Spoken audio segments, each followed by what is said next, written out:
Saudara-saudara yang terkasih dalam Yesus Kristus, pernahkah saudara-saudari mengalami suatu masalah atau pergumulan yang membuat iman dan keyakinan kita hampir goyah? Firman kita pada hari ini akan kembali menguatkan saudara semuanya, yaitu yang terambil dalam kitab Lukas 8 ayat 24. Saya bacakan untuk kita semuanya. Maka datanglah murid-muridnya membangunkan dia, katanya, "Guru, guru kita binasa." Ia pun bangun, lalu menghardik angin dan air yang mengamuk itu. Dan angin dan air itu pun reda, dan danau itu menjadi teduh.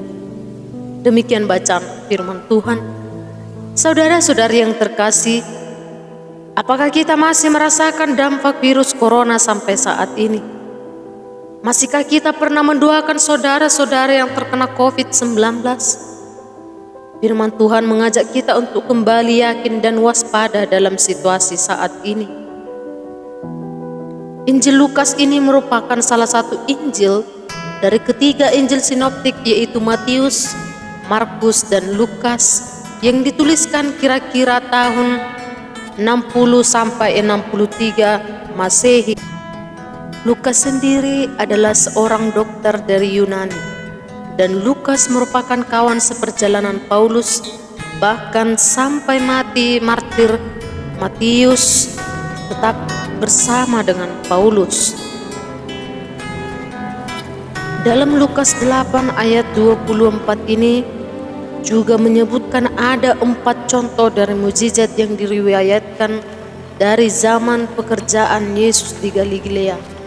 Salah satunya ialah kisah tentang angin ribut sebagai tanda bukti bahwa Yesus adalah Sang Mesias dan Kristus. Pada ayat 22 dikatakan bahwa Yesus dan murid-muridnya naik perahu pada malam hari sesudah suatu hari yang sibuk. Yesus digambarkan sebagai anak manusia, di mana dia merasa lelah sehingga ia pun ketiduran. Tiba-tiba mulailah bertiup angin yang sangat kencang. Akhirnya perahu mereka terombang-ambing hingga penuhlah dengan air, dan hidup mereka berada dalam bahaya. Iblis yang menjadi penguasa kerajaan angkasa dan yang membangkitkan badai dengan seizin Allah datang ke atas perahu Yesus dengan maksud bila kemungkinan menenggelamkan dia dan menggagalkan kemenangan. Danau yang diseberangi oleh Yesus dan murid-muridnya bernama Danau Genesaret. Dalam ketakutan yang besar itu pun murid-muridnya memberi keluhan kepada Kristus tentang bahaya yang mereka hadapi dan kesukaran yang dihadapi oleh jemaatnya. Mereka berseru kepada Yesus dan berkata, "Guru, kita akan binasa."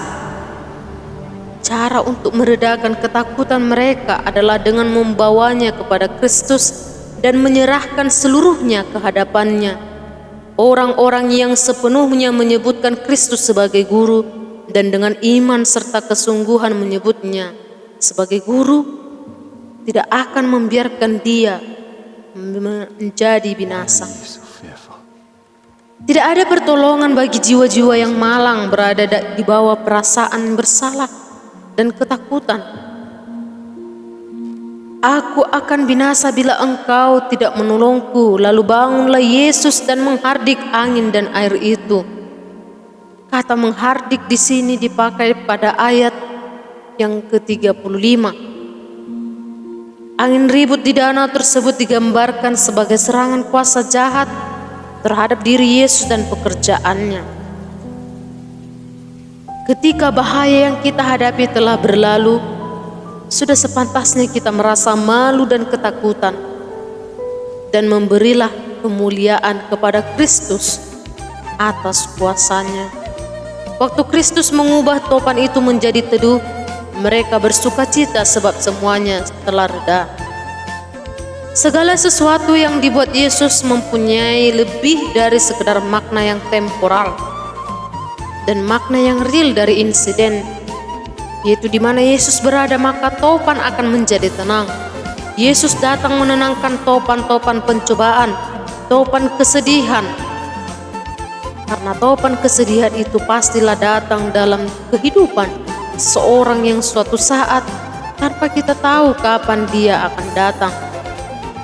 Kesedihan bisa merupakan suatu kehilangan orang yang kita sayangi, misalnya orang tua, sahabat, dan saudara. Namun Yesus tidak membiarkan kita larut dalam kesedihan. Saat ini kita mengalami badai topan yang menakutkan bagi seluruh dunia. Virus corona semakin menyebar dan merenggut nyawa manusia. Namun dengan yakin dan keimanan kita bahwa kita memiliki Dia yang dapat menolong dan menyembuhkan bumi kita. Yesus telah berjanji bahwa Dia akan menyertai kita sampai akhir zaman dan kuasa baik di bumi dan di sorga. Jadi seorang yang Kristen tidak akan mengalami ketakutan-ketakutan seperti orang dunia lainnya, tetapi biarlah damai sejahtera dari Allah yang menguatkan dan membuat kita merasa tenang.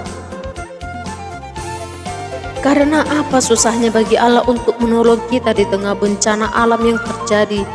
Itu hanya perkara kecil, dan seandainya pun kita mati karena bencana alam itu pun tidak jadi masalah asalkan kita betul-betul hidup di dalam Tuhan.